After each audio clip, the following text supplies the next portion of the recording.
ಜಿಲ್ಲೆ ಹಾಗೂ ಪಕ್ಷದ ಮುಖಂಡರು ಕಾರ್ಯಕರ್ತರ ಸಹಕಾರದಿಂದ ಬಹಳ ಯಶಸ್ವಿಯಾಗಿ ಐತಿಹಾಸಿಕವಾದಂಥ ಒಂದು ಕಾರ್ಯಕ್ರಮವನ್ನು ನೆರವೇರಿಸಿಕೊಟ್ಟಿದ್ದಾರೆ ಪಕ್ಷದ ಕಡೆಗೆ.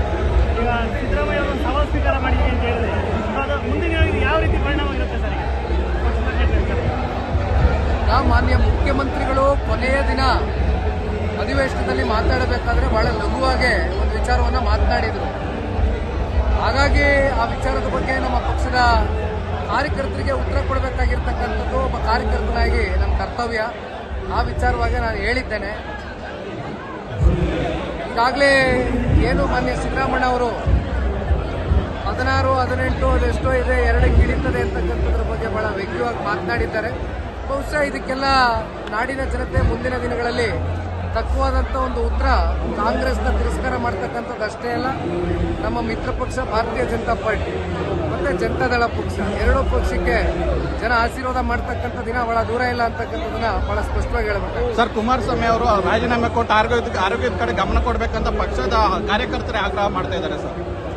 ಸನ್ಮಾನ್ಯ ಕುಮಾರಣ್ಣ ಅವರು ಬಹುಶಃ ಅವರ ಕೊನೆ ಉಸಿರುವವರೆಗೂ ಕೂಡ ರಾಜ್ಯದ ಜನತೆಯ ಒಂದು ಸೇವೆಗೆ ಅವರ ಬದುಕನ್ನು ಮುಡಿಪಿಟ್ಟಿದ್ದಾರೆ. ಅದರಲ್ಲಿ ಬಹುಶಃ ಅವರ ತಂದೆಯವರು ಸನ್ಮಾನ್ಯ ದೇವೇಗೌಡರು ಸಾಹೇಬರು ನೋಡಿದ್ದು ಬರ್ಬೋದು. 93 ವಯಸ್ಸಿನ ದೇವೇಗೌಡರು ಸಾಹೇಬರು ಕೂಡ ರಾಜಕಾರಣದಲ್ಲಿ ವಿರಾಮವನ್ನು ತಗೊಂಡಿಲ್ಲ, ವಿಶ್ರಾಂತಿನ ತಗೊಂಡಿಲ್ಲ. ಹಾಗಾಗಿ ಇವತ್ತು ಜನ ದೇವೇಗೌಡರ ಕುಟುಂಬಕ್ಕೆ ರಾಜಕೀಯವಾಗಿ ಒಂದು ಶಕ್ತಿಯನ್ನು ತುಂಬಿಸಿದ್ದಾರೆ.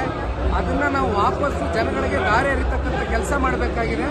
ಯಾರು ಆತಂಕಕ್ಕೆ ಒಳಗಾಗ್ತಕ್ಕಂಥದ್ದು ಬೇಡ ಅಂತ ಅವರ ಆರೋಗ್ಯದ ಬಗ್ಗೆ ಈಗಾಗಲೇ ನಾನು ಸ್ಪಷ್ಟೀಕರಣವನ್ನು ಕೊಟ್ಟಿದ್ದೇನೆ ವೇದಿಕೆಯಲ್ಲಿ. ಸಣ್ಣ ಪುಟ್ಟ ಏರುಪೇರುಗಳಿದ್ದಿದ್ದು ಸತ್ಯ. ಈಗ ಎಲ್ಲವೂ ಕೂಡ ಚೇತರಿಕೆ ಕಾಣ್ತಾ ಇದೆ. ಅದರ ಮಧ್ಯನೂ ಕೂಡ ನೀವು ನೋಡಿರ್ಬೋದು, ಡೆಲ್ಲಿನಲ್ಲಿ every day is conducting meetings, department ಮೀಟಿಂಗ್ಗಳು ನಡೀತಾ ಇದೆ.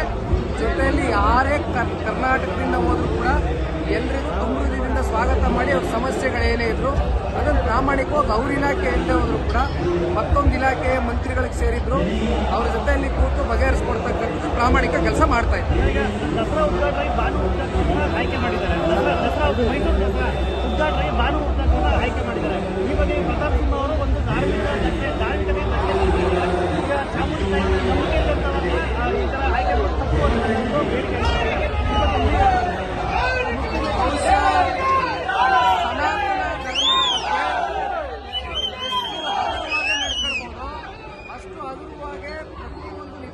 ನಡ್ಕೊಳ್ತಾ ಇದ್ದಾರೆ. ಧರ್ಮಸ್ಥಳ ವಿಚಾರದಲ್ಲಿ ಆ ಪುಣ್ಯ ಕ್ಷೇತ್ರದಲ್ಲಿ ಬಹುಶಃ ಇವತ್ತೇನು ಇಡೀ ದೇಶ ವ್ಯಾಪ್ತಿ ಅಷ್ಟೇ ಅಲ್ಲ, ಇಡೀ ವಿಶ್ವದಿಂದಲೂ ಕೂಡ ಸಾಕಷ್ಟು ಭಕ್ತಾದಿಗಳು ಧರ್ಮಸ್ಥಳ ಮಂಜುನಾಥನ ಬಗ್ಗೆ ವಿಶೇಷವಾದಂಥ ಒಂದು ಪ್ರಾರ್ಥನೆಯನ್ನು ಸಲ್ಲಿಸ್ತಕ್ಕಂಥದ್ದಕ್ಕೆ ಪ್ರತಿ ವರ್ಷ ಬರ್ತಕ್ಕಂಥದ್ದು ನಾವು ನೋಡಿದ್ದೇವೆ. ಅದರಲ್ಲಿ ನಾನು ಕೂಡ ಒಬ್ಬ. ಆದರೆ ಇತ್ತೀಚೆಗೆ ಅದು ಯಾವನೋ ಒಬ್ಬ ಹೇಳ್ದ ಅಂತ ಅದೆಂಥದೋ ಮಾಸ್ಕ್ ಮ್ಯಾನ್ ಆಗಿ ಅವನ್ನ ಕರ್ಕೊಂಬಂದು 13 ಕಡೆ 16 ಕಡೆ SIT ರಚನೆ ಮಾಡಿ ಎಲ್ಲ ಕಡೆ ಸರ್ಚ್ ಮಾಡಿದ್ಮೇಲೆ ಕೊನೆಗೆ ಏನೂ ಇಲ್ಲ ಅಂತಕ್ಕಂಥದ್ದು ಇವತ್ತು ಬಣ್ಣ ಬಯಲಾದ ಮೇಲೆ ಇವತ್ತು ಇಲ್ಲಿವರೆಗೂ ಒಂದು ಧರ್ಮಸ್ಥಳಕ್ಕೆ ಕಳಂಕವನ್ನು ತಗೊಂಡು ಬರಬೇಕಾಗಿತ್ತ ಈ ರಾಜ್ಯ ಸರ್ಕಾರ? ಯಾರೋ ಒಬ್ಬ ಹೇಳಿದ ಮಾತ್ರಕ್ಕೆ ಇವತ್ತು ಇಡೀ ಸ್ತ್ರೀ ಕ್ಷೇತ್ರದ ಬಗ್ಗೆ ಒಂದು ಅನುಮಾನ ಕಾಡ್ತಕ್ಕಂಥ ನಿಟ್ಟಿನಲ್ಲಿ ಇವತ್ತು ರಾಜ್ಯದ ಜನತೆಯಲ್ಲೂ ಕೂಡ ಒಂದು ರೀತಿ ಅನುಮಾನಕ್ಕೆ ಒಂದು ಎಡೆ ಮಾಡಿಕೊಟ್ಟಂಥವ್ರು ಯಾರು?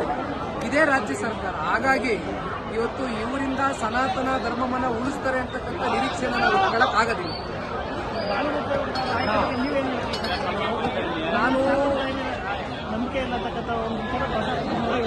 ನಾನು ಗುರುವಾರ ಕೂಡ ಬೆಂಗಳೂರಿನಲ್ಲೂ ಪ್ರೆಸ್ ಮೀಟ್ ಕರೆದಿದ್ದೇನೆ.